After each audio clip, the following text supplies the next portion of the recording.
నమస్తే, welcome to INB news. ముందుగా headlines.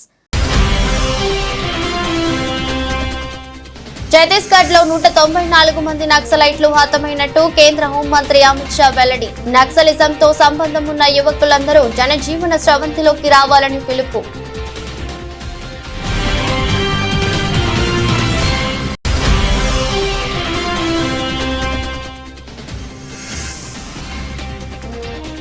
ఢిల్లీలో కేంద్ర హోంమంత్రి అమిత్ షాతో సీఎం రేవంత్ రెడ్డి భేటీ. అమిత్ షాను కలిసి వరద సాయం పెంచాలని విజ్ఞప్తి.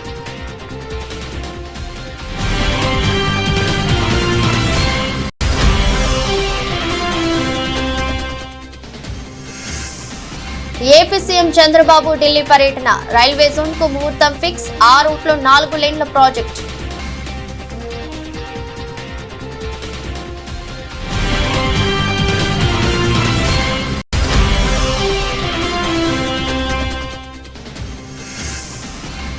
హైడ్రాపై తప్పుడు ప్రచారం మానుకోవాలి. ప్రజలకు మేలు చేస్తుంటే తప్పుడు ప్రచారాలేంటన్న డిప్యూటీ సీఎం బట్టి Vikramarka.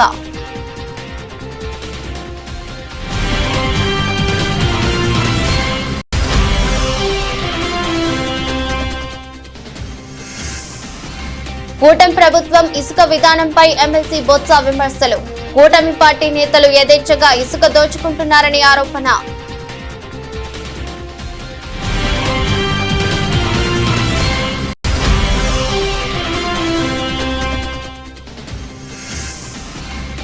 Telangana junior athletics championship. హోరాహోరీగా అథ్లెటిక్స్ పోటీలు.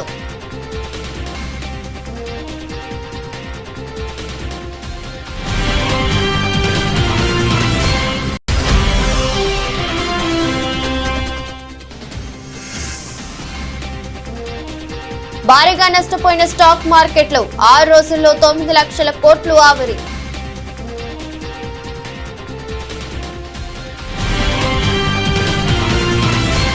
నక్సలైట్లతో యుద్ధం అంతిమ దశలో ఉందని, ప్రభుత్వ సంక్షేమ పథకాలు, అభివృద్ధి సమాజంలోని చివరి వ్యక్తికి చేరాలంటే నక్సలిజాన్ని పూర్తిగా నిర్మూలించడం అవసరమని కేంద్ర హోంమంత్రి అమిత్ షా అన్నారు. వామపక్ష తీవ్రవాద ప్రభావిత రాష్ట్రాల ముఖ్యమంత్రులతో ఢిల్లీ విజ్ఞాన్ భవన్ లో జరిగిన సమావేశంలో మాట్లాడారు.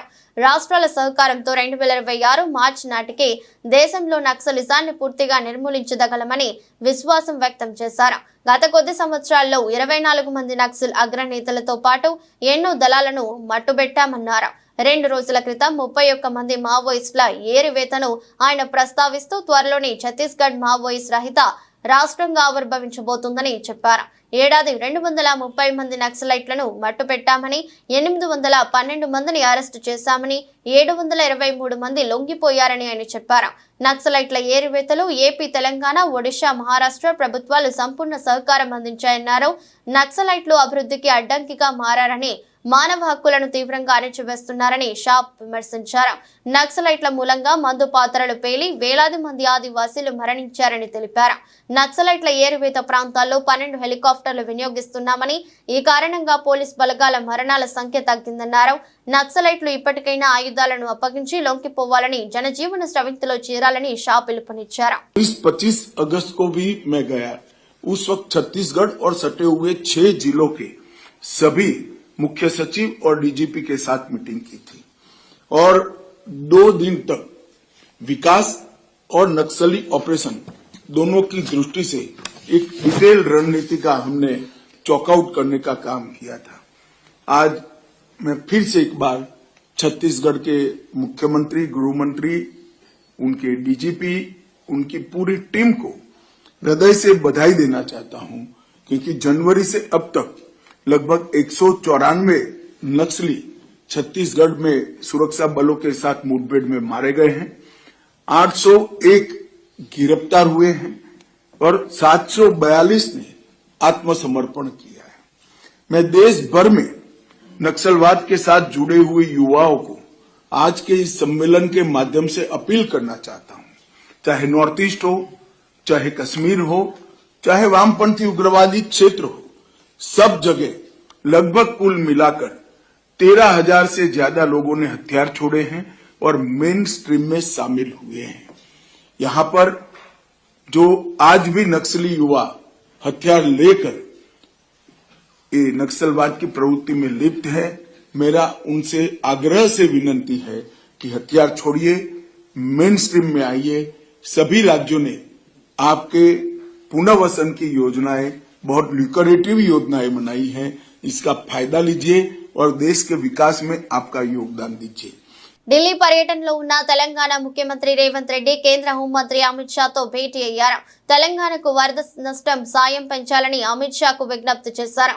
తెలంగాణలో వరదలు సృష్టించిన విధ్వంసాన్ని రేవంత్ రెడ్డి వివరించారు. ఈ భేటీలో మూసీ ప్రక్షాళన అంశం కూడా ప్రస్తావనకు వచ్చింది. కేంద్రం చేపడుతున్న నమామి గంగే ప్రాజెక్టు తరహాలో మూసీ ప్రక్షాళన కార్యాచరణకు కూడా నిధులు అందించాలని రేవంత్ రెడ్డి హోంమంత్రి అమిత్ షాను కోరినట్లు తెలుస్తోంది. ఇవాళ ఢిల్లీలో కేంద్ర హోంమంత్రి అమిత్ షా అధ్యక్షతన అన్ని రాష్ట్రాల ముఖ్యమంత్రుల సమావేశం జరిగింది. దేశంలో నక్సలిజం రూపుమాపడంపై ఈ సమావేశంలో చర్చించారు. ఈ సమావేశానికి తెలంగాణ ముఖ్యమంత్రి రేవంత్ రెడ్డి, ఏపీ సీఎం చంద్రబాబు కూడా హాజరయ్యారు. సీఎం నారా చంద్రబాబు నాయుడు ఢిల్లీ పర్యటన వేళ ఎంపీకి కేంద్రం శుభవార్త చెప్పింది. ఢిల్లీ పర్యటనలో ఉన్న చంద్రబాబు నాయుడు సోమవారం రైల్వే శాఖ మంత్రి అశ్విని వైష్ణవ్ తో భేటీ అయ్యారు. దీర్ఘకాలంగా పెండింగ్ లో ఉన్న విశాఖ రైల్వే జోన్ ఏర్పాటు హామీని ముందుకు తీసుకెళ్లినందుకు ధన్యవాదాలు తెలియజేసినట్లు చంద్రబాబు తెలిపారు. ఆంధ్రప్రదేశ్ లో 73,343 కోట్ల విలువైన మౌలిక వస్తువుల అభివృద్ధి ప్రాజెక్టులు చేపట్టనున్నట్లు రైల్వే మంత్రి చెప్పారని చంద్రబాబు ఎక్స్ లో వెల్లడించారు. మరోవైపు మంగళవారం కూడా పలువురు కేంద్ర మంత్రులతో చంద్రబాబు భేటీ కానున్నారు. రాష్ట్రానికి రావాల్సిన నిధులు సహా వివిధ అంశాలపై వారితో చర్చించనున్నారు. హోంమంత్రి అమిత్ షా, ఆర్థిక మంత్రి నిర్మలా సీతారామన్ సహా మరికొందరు మంత్రులతో భేటీ అవుతారు. హైదరాబాద్ పరిరక్షణే తమ లక్ష్యమని, హైడ్రాపై తప్పుడు ప్రచారాలు మానుకోవాలని తెలంగాణ డిప్యూటీ సీఎం మల్లు భట్టి విక్రమార్క పేర్కొన్నారు. ప్రజలకు మేలు చేయాలని పాటుపడుతుంటే అసత్య ప్రచారాలేంటని ఆగ్రహం వ్యక్తం చేశారు. హైదరాబాద్ అంటేనే కొండలు, గుట్టలు, చెరువులు, పార్కులు అని అభివర్ణించారు. అనేక చెరువులు, పార్కులు కబ్జాలకు గురయ్యాయని భట్టి విక్రమార్క వివరించారు. నగరంలో చిన్న వర్షానికే ఇళ్లలోకి నీళ్లు వస్తున్నాయని తెలిపారు. మూసీ ప్రక్షాళన సమాజ శ్రేయస్సు కోసమేనని, మూసీని మణిహారంలా మార్చాలన్నదే తమ ఉద్దేశమని అన్నారు. మెరుగైన హైదరాబాద్ నగరాన్ని భవిష్యత్ తరాలకు అందించాలన్నదే తమ అభిమతమని, ఇందులో ప్రజా అజెండా తప్ప వ్యక్తిగత అజెండా ఏమీ లేదని భట్టి విక్రమార్క స్పష్టం చేశారు. మూసీ బాధితులను తప్పకుండా ఆదుకుంటామని, తొలగించిన ఇళ్లకు బదులు మరో చోట ఇల్లు ఇచ్చే బాధ్యత తమదేనని ఉద్ఘాటించారు. హైదరాబాద్ నగరంలో ఔటర్ రింగ్ రోడ్లో ఉన్నటువంటి చెరువులు ఎన్ని 2014 నుంచి 2023-24 కల్లా వచ్చేవారికి ఎన్ని చెరువులు అసలు పూర్తిగా మాయమైపోయాయి. లోపలన్నీ ఆ రెడ్ బౌండరీలో వచ్చేవన్నీ కన్స్ట్రక్షన్స్. హైదరాబాద్లో ఉన్న చెరువులన్నీ మొత్తం దీనికి సంబంధించిన సమాచారం మొత్తం కూడా దీంట్లో నిక్షిప్తం చేసి జాగ్రత్తగా ప్రొటెక్ట్ చేయడం కోసం ఆలోచన చేసి మీ ముందు పెట్టాం. సో నేను ఇప్పుడు మీకు అందరూ చూపించేది ఏంటంటే, ఈ చెరువులు 2014 ఎట్లా ఉన్నాయి, ఇప్పుడు ఎట్లా ఉన్నాయని చూపించాను. ఏం చేద్దాం అనేది యూ డిసైడ్. బికాజ్ ఈ చెరువు నాది కాదు, లేకపోతే రేవంత్ రెడ్డి గారిది కూడా కాదు, లేకపోతే మంత్రిమండలి సభ్యులది కాదు. ఇది సమాజాన్ని, హైదరాబాద్ నగరాన్ని, రాష్ట్రాన్ని. సో ఈ రకంగా అయిపోతున్న చెరువుల్ని ఇక నుంచైనా, ఇప్పుడు మీరు పార్షియల్గా చూశారు, ఇట్లా వదిలేస్తా ఉంటే పోతా ఉంది. ఇక నుంచైనా ఈ చెరువులు మీరు ఆపుకోకపోతే over a period of time తర్వాత హైదరాబాద్లో అసలు మీకు చెరువులు కలపడం. కూటమి ప్రభుత్వం తీసుకువచ్చిన ఇసుక విధానంలో స్పష్టత లేదంటూ వైసీపీ ఎమ్మెల్సీ బొత్స సత్యనారాయణ పెదవి విరిచారు. ఇసుక పాలసీలో పారదర్శకత లోపించిందని విమర్శించారు. 4 నెలలవుతున్న ఇసుకపై సరైన విధానం అంటూ లేదని అసంతృప్తి వ్యక్తం చేశారు. ఓవైపు ఉచిత ఇసుకని ప్రచారం చేసుకుంటూనే మరోవైపు ప్రజలను మోసం చేస్తున్నారని మండిపడ్డారు. కూటమి పార్టీల నేతలు మాత్రం ఇసుకను యథేచ్ఛగా దోచుకుంటున్నారని బొత్స ఆరోపించారు.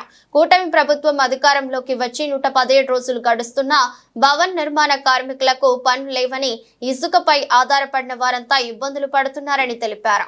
ఇసుక 370 రూపాయలు సీనరేజ్ పెట్టి రీచ్ల దగ్గర, 100 రూపాయలు వచ్చి హ్యాండ్లింగ్ ఛార్జెస్ పెట్టి, 5 రూపాయలు వచ్చి జిఎస్టీ పెట్టి, టన్నుకు 475 రూపాయలు ఇస్తే ఒక లారీ వెళ్తే ఆ లారీ 10 టన్నులైనా 20 టన్నులైనా 8 టన్నులైనా ఆ లారీలో ఇసుక పోసేవారు. అది తెచ్చి ఆ ట్రాన్స్పోర్ట్ ఎవరైతే ఆ లారీ ఆ టిప్పర్ డ్రైవర్ ఉన్నారో, లేకపోతే టిప్పర్ వాండర్ ఉన్నారో, లేకపోతే ఎవరైతే మనం బాడుకు తీసుకుంటామో వాళ్ళు తెచ్చి మన ఇంటి ముందు ఆ ఇసుకను తెచ్చి పోసేవారు. ఇది సామాన్యుని మాట్లాడుతున్న మాట, పోసేవారు.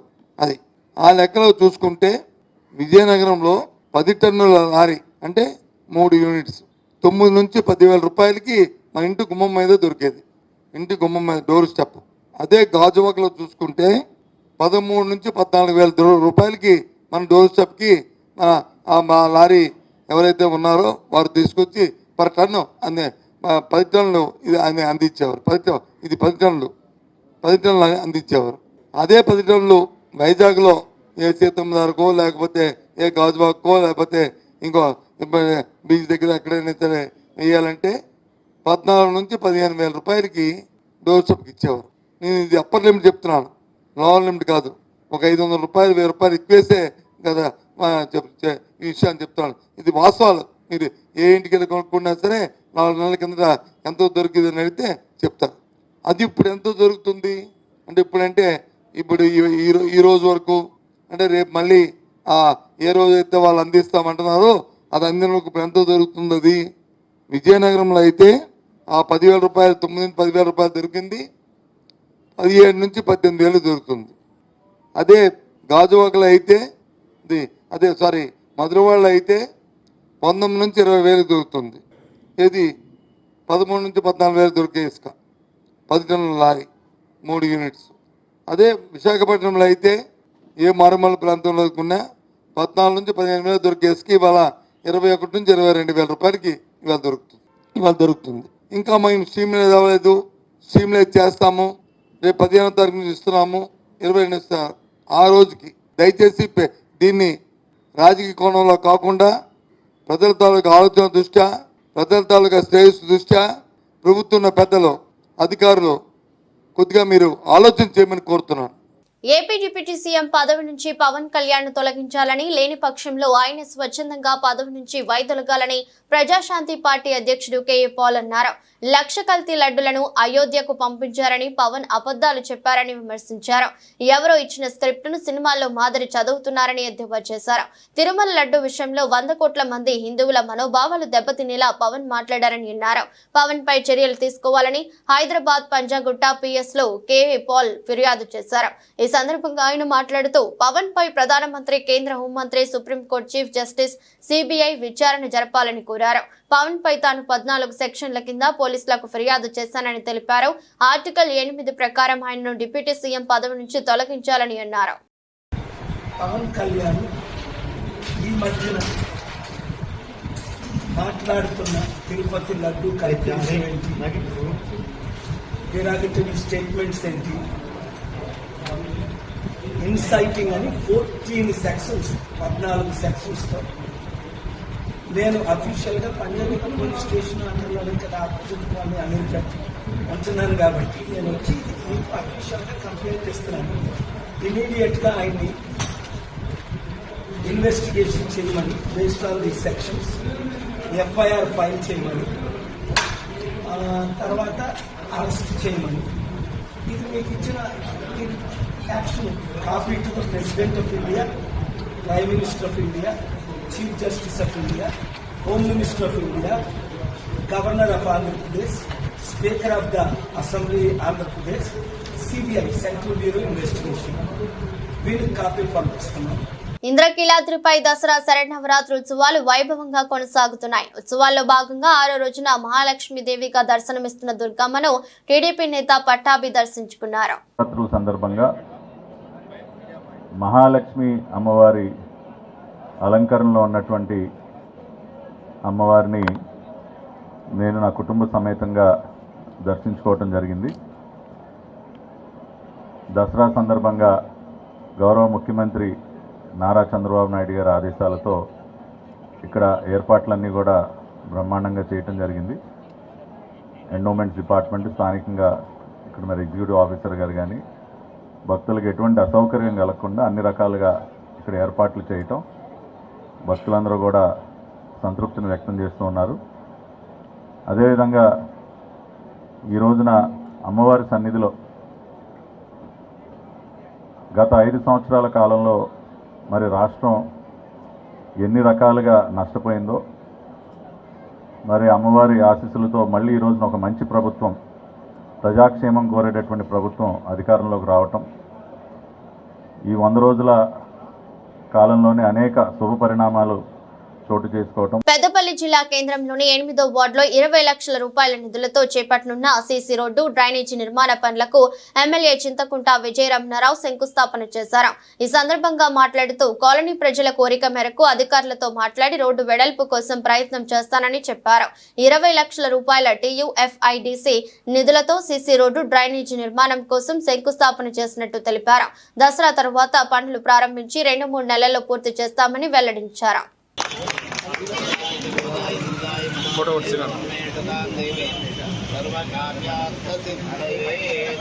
సార్ పట్టుకున్నారు.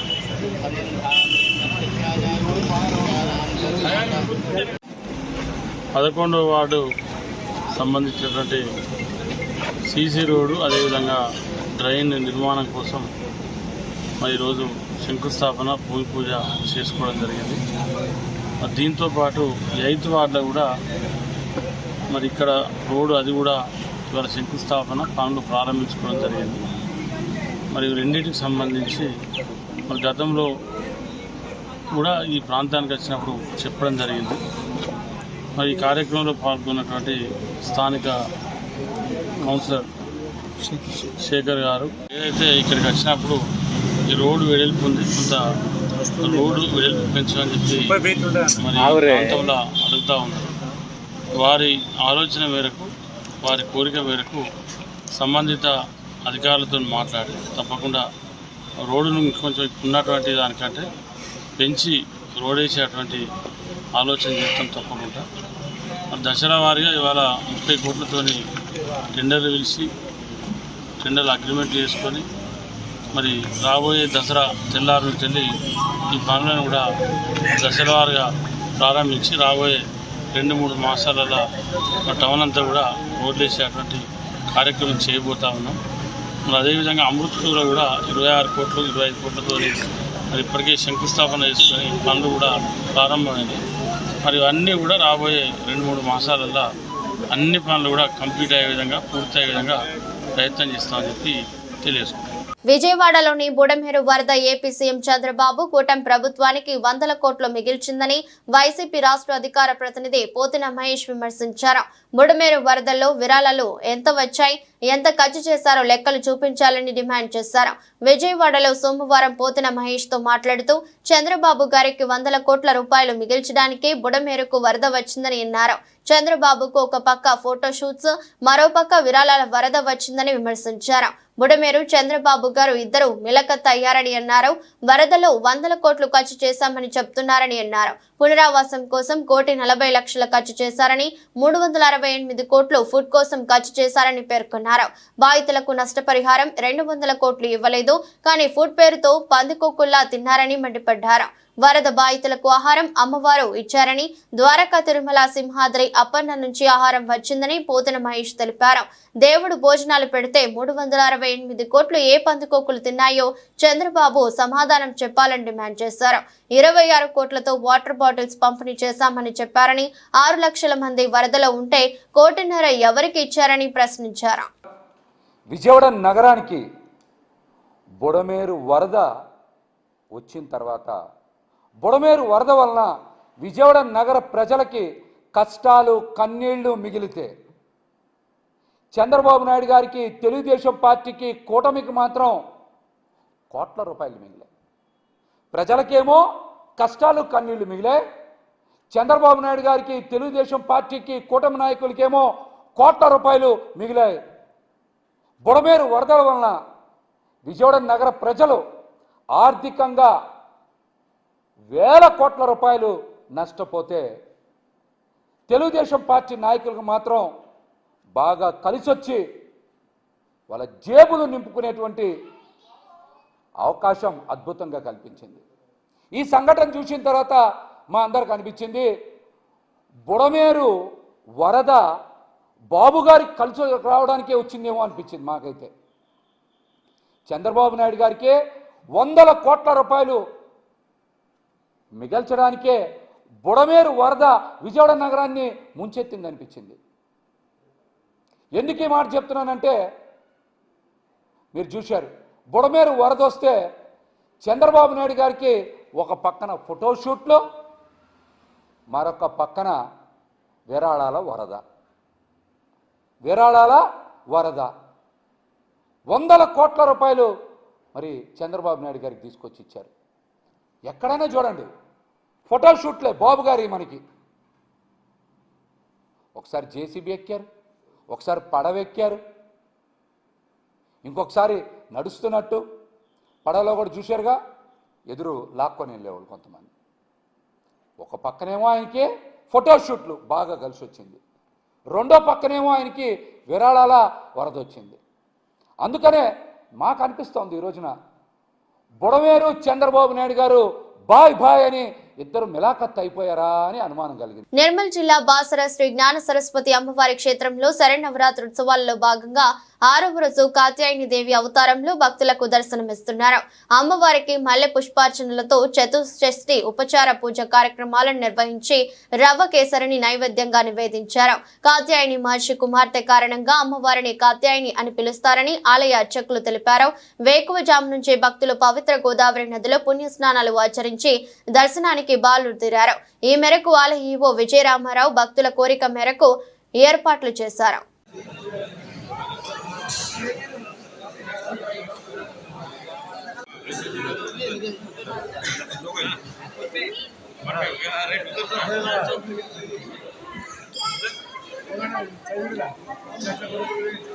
ఇంద్రకీలాద్రిపై దేవి నవరాత్రులు అంగరంగ వైభవంగా సాగుతున్నాయి. నేడు శ్రీ మహాలక్ష్మి దేవిగా అమ్మవారు భక్తులకు దర్శనమిస్తున్నారు. దీంతో తెల్లవారుజాము నుంచే ఇంద్రకీలాద్రికి పోటెత్తారు భక్తులు. క్యూ లైన్లలో వెళ్లి దుర్గమ్మను దర్శించుకుంటున్నారు. ఇక మహాలక్ష్మి దే అలంకారంలో ఉన్న దుర్గమ్మను దర్శించుకుంటే ఆ అమ్మవారు సకల సౌభాగ్యాలు కలిగిస్తుందని ప్రతీతి. మరోవైపు భక్తులు భక్తి శ్రద్ధలతో పెద్ద సంఖ్యలో తరలి వస్తుండటంతో ఎలాంటి ఇబ్బందులు లేకుండా అధికారులు ఏర్పాటు చేశారు. ఇంద్రకీలాద్రిపై దసరా శరన్నవరాత్రి మహోత్సవాలు ఘనంగా జరుగుతున్నాయి. నేడు శ్రీ మహాలక్ష్మి దేవిగా అమ్మవారు భక్తులకు దర్శనమిస్తున్నారు. దీంతో తెల్లవారుజాము నుంచే ఇంద్రకీలాద్రికి పోటెత్తారు భక్తులు. క్యూ లైన్లలో వెళ్లి దుర్గమ్మను దర్శించుకుంటున్నారు. మహాలక్ష్మి దేవి అలంకారంలో ఉన్న దుర్గమ్మను దర్శించుకుంటే ఆ అమ్మవారు సకల సౌభాగ్యాలు కలిగిస్తుందని ప్రతీతి. మరోవైపు భక్తులు పెద్ద సంఖ్యలో తరలి వస్తుండటంతో ఎలాంటి ఇబ్బందులు లేకుండా అధికారులు ఏర్పాట్లు చేశారు. నవరాత్రులలో 4వ రోజు చాలా విశిష్టమైనదే. శ్రీ మహాలక్ష్మి దేవిగా అమ్మవారు దర్శనమిస్తారు. ఇరువైపులా గజరాజులు ఉండగా చతుర్భుజాలలో ఒక హస్తం అభయ ముద్రతో, 2 హస్తాలలో కమలాలతో, ఒక హస్తంతో కనకధార కురిపిస్తూ తన చల్లని చూపులతో త్రిలోకాలను కాపాడుతూ ఉంటుంది అమ్మవారు. భక్తులకు గజలక్ష్మి రూపేణ పాలిస్తుంది. శ్రీ మహాలక్ష్మి అవతారంలో అమ్మవారిని ఎర్ర కమలాలతో కొలిస్తే సర్వశ్రేష్టం అని పండితులు చెప్తుంటారు. మరోవైపు ఈరోజు గులాబీ రంగు వర్ణంలోని వస్త్రాలను ధరించి అష్టలక్ష్మి స్తోత్రం, కనకధార స్తోత్రం పారాయణ చేసుకుంటే ఎంతో శుభ్రపదం. భక్తులకు దేనికి కొదవ ఉండదని చెప్తున్నారు. శ్రీమాత్రే నమః. శ్రీమన్మందకటాక్షలబ్ధ విభవ బ్రహ్మేంద్ర గంగాధరాం మాం త్రైలోక్య కుటుంబినీం సరసిజాం వందే ముకుంద ప్రియాం. ఈరోజు అమ్మవారు ఇంద్రకీలాద్రి మీద వేయించేసేటువంటి కనకదుర్గాంబ లక్ష్మీ స్వరూపంతో మనకు దర్శనమిస్తున్నారు. అమ్మవారి యొక్క స్వరూప సందర్శనం సమస్త భక్తులకు కూడా ఐశ్వర్యప్రదం, క్షేమప్రదం, స్త్రీలకు సౌమంగళ్యప్రదం. కాబట్టి అమ్మవారికి సౌమంగళ్య అధిదేవత అనే పేరున్నది. స్త్రీలకు సౌమంగళ్యం ఇచ్చేటువంటి తల్లి ఆమెకు మంగళదేవత అని పేరు. ఆ తల్లినే ఆదిశంకరుల వారు చాలా విశేషంగా కీర్తించారు. కాబట్టి అటువంటి ఆ అమ్మవారు పాల సముద్రం నుండి ఆవిర్భవించి నారాయణమూర్తిని వివాహమాడి వైకుంఠంలో నిత్యనివాసం చేస్తూ సమస్త సంపదలను ఇస్తూ ఉన్నది. అష్టమూర్తులతో, అష్టస్వరూపాలతో అష్టవిధములైనటువంటి సంపదలను ఇస్తున్నది. సంతాన సంపద, ధన సంపద, ధాన్య సంపద, అలాగే పరాక్రమ సంపద, అలాగే అఖండ విజయ సంపద. ఈ విధంగా అమ్మవారు సర్వసంపత్తులను కూడా తన యొక్క అష్టరూపాలతో సాధిస్తూ లోకాన్ని కాపాడుతూ ఉన్నది. ఆ లక్ష్మీదేవి కటాక్షం కోసం ఇంద్రాది దేవతలు కూడా ఆమెకు మొక్కి ఆమె అనుగ్రహం పొందుతారు. శ్రీమాత్రే నమః. అఖిలాండకోటి బ్రహ్మాండ నాయకి ఆది మధ్యాంత స్వరూపిణి అయినటువంటి జగన్మాత దుర్గాదేవి ఆలయంలో శరన్నవరాత్రి ఉత్సవాలు అత్యంత వైభవపేతంగా, నయన మనోహరంగా, ఆగమోక్తంగా వైదిక ధర్మంతో జరుగుతున్నది. అటువంటి శరన్నవరాత్రి ఉత్సవాల్లో అమ్మవారిని విశేషమైనటువంటి రూపాల్లో మనం ఆ దేవాలయం యొక్క ఆచార వ్యవహారం ప్రకారముగా, ఆగమ వ్యవహార ప్రకారముగా అలంకరించడం జరుగుతూ ఉంటుంది. అటువంటి వాటిల్లో భాగంగా అమ్మవారిని ఇప్పటి వరకు కూడాను బాలా త్రిపుర సుందరీ దేవిగా, గాయత్రీ దేవిగా, అన్నపూర్ణాదేవిగా, లలితా త్రిపుర సుందరీ దేవిగా, మహాలక్ష్మీదేవిగా అలంకరించడం జరిగింది. రేపు అమ్మవారికి మూలా నక్షత్రం, సరస్వతీదేవి వాగ్దేవత యొక్క స్వరూపంగా అమ్మవారు మనకి దర్శనమిస్తున్నది. అటువంటి యొక్క వాగ్దేవి ఉపాసన చేయటం వల్ల, అర్చించటం వల్ల జ్ఞానసిద్ధి కలుగుతుంది, వాక్కు శుద్ధి కలుగుతుంది, ఆయుష్ పెరుగుతుంది, చక్కని తేజ యశస్సు కలుగుతూ ఉంటుంది అని చెప్పి మనకి పురాణాలు చెప్తున్నాయి. ఆవిడకి అత్యంత ప్రీతిపాత్రమైనటువంటిది కుంకుమ పూజ మరియు అమ్మవారి దేవస్థానంలో చండీ హోమం. హనుమకొండలోని జవహర్లాల్ నెహ్రూ స్టేడియంలో 10వ Telangana state junior athletics championship పోటీలు హోరాహోరీగా సాగుతున్నాయి. పోటీల తొలి రోజు సోమవారం జరిగిన బాలుర బాలికల అండర్ 16, 18, 20 విభాగాల్లో అథ్లెట్లు discus throw, high jump, shot put, long jump, javelin throw, 800 మీటర్లు, 1000 మీటర్లు, 5000 మీటర్లు, 10000 మీటర్లు రేస్ వాక్ పోటీల్లో అద్భుత ప్రదర్శన కనబరిచారు. బాలుర అండర్ 18 డిస్కస్ త్రోలో సునీత్ కుమార్, హై జంప్ లో సిద్ధి వినయ్, 5000 మీ రేస్ వాక్ లో సాయి చరణ్ రెడ్డి పసిడి పథకాలతో మెరిశాడు. బాలికల అండర్ 18 కేటగిరీ షార్ట్ పుట్ లో రాజరాజేశ్వరి 1000 మీటర్ల పరుగులో అఖిల స్వర్ణ పథకాలు సొంతం చేసుకున్నారు. మిగతా విభాగాల్లో ఈశ్వర్, సాయి కిరణ్, విదిత్ రెడ్డి, పవన్, విష్ణువర్ధన్, అంజీ, శ్రీకాంత్, రాజేష్, అమ్రీన్, కళ్యాణి, బుచ్చమ్మ, ప్రవళిక స్వర్ణాలు దక్కించుకున్నారు. ఈ పోటీలో ప్రతిభ కనపరిచే ప్లేయర్లు ఈ నెల 25 నుంచి 29 వరకు భువనేశ్వర్ లో జరిగే జాతీయ జూనియర్ అథ్లెటిక్స్ టోర్నీకి ఎంపిక చేస్తారు. రాష్ట్ర అథ్లెటిక్స్ అసోసియేషన్ అధ్యక్షుడు స్టాన్లీ జోన్స్, కార్యదర్శి సారంగపాణి, కోశాధికారి రాజేష్ కుమార్, రాజేశ్వరరావు, కుమార్ యాదవ్, మురళీధర్, వెంకటేశ్వర రెడ్డి విజేతలకు పథకాలు ప్రదానం చేశారు. భారత స్టాక్ మార్కెట్ కష్టాలు కొనసాగుతున్నాయి. ఇవాళ కూడా మార్కెట్ సూచీలు భారీగా పతనమయ్యాయి. ఒక్క రోజులోనే మదుపర్ల సంపద 9 లక్షల కోట్ల మేర హరించుకుపోయింది. ఇజ్రాయెల్, ఇరాన్ యుద్ధ బాహ్యాలతో మదుపరులు ఆచితూచి వ్యవహరించడంతో సెన్సెక్స్, నిఫ్టీ తీవ్ర స్థాయిలో నష్టపోయాయి. ఈ రెండు ప్రధాన సూచీలు ఉదయం సెషన్ లో లాభాల్లోనే కనిపించిన గంటలోనే ట్రెండ్ మారింది. సెన్సెక్స్, నిఫ్టీ వేగంగా పతనమయ్యాయి. ట్రేడింగ్ ముగిసే సమయానికి సెన్సెక్స్ 638 పాయింట్ల నష్టంతో 81,050 వద్ద స్థిరపడింది. నిఫ్టీ 218 పాయింట్లు కోల్పోయి 24,795 వద్ద ముగిసింది. ITC, Airtel, Mahindra and Mahindra, Infosys, Bajaj finance, TCS, tech Mahindra లాభాల బాటలో పయనించగా NTPC, SBI, power grid, IndusInd bank, Axis bank, HDFC bank, Titan, UltraTech cement, Tata steel, Reliance, JSW steel, Nestle, LNT, HUL, Kotak Mahindra bank నష్టాలు మూటగట్టుకున్నాయి. వార్తలు ముగించే ముందు మరోసారి హెడ్లైన్స్.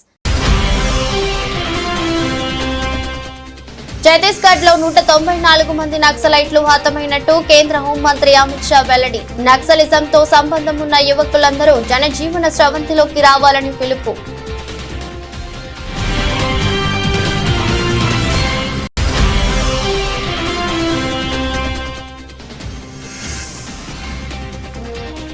ఢిల్లీలో కేంద్ర హోంమంత్రి అమిత్ షాతో సీఎం రేవంత్ రెడ్డి భేటీ. అమిత్ షాను కలిసి వరద సాయం పెంచాలని విజ్ఞప్తి.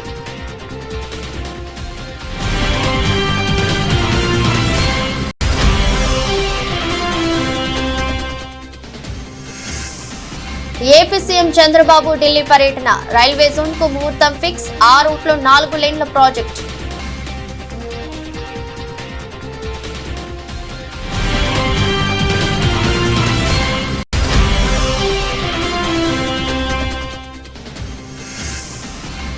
హైడ్రాపై తప్పుడు ప్రచారం మానుకోవాలి.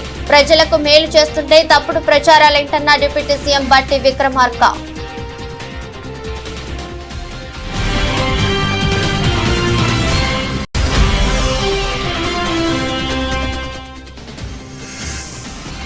కూటమి ప్రభుత్వం ఇసుక విధానంపై ఎమ్మెల్సీ బొత్స విమర్శలు. కూటమి పార్టీ నేతలు యథేచ్ఛగా ఇసుక దోచుకుంటున్నారని ఆరోపణ.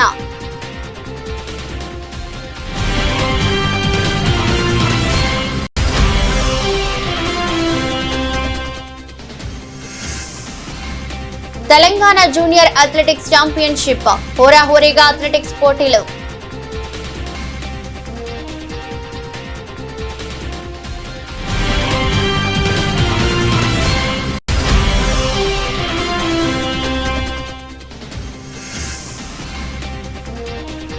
భారీగా నష్టపోయిన స్టాక్ మార్కెట్లు 6 రోజుల్లో 9 లక్షల కోట్లు ఆవిరి.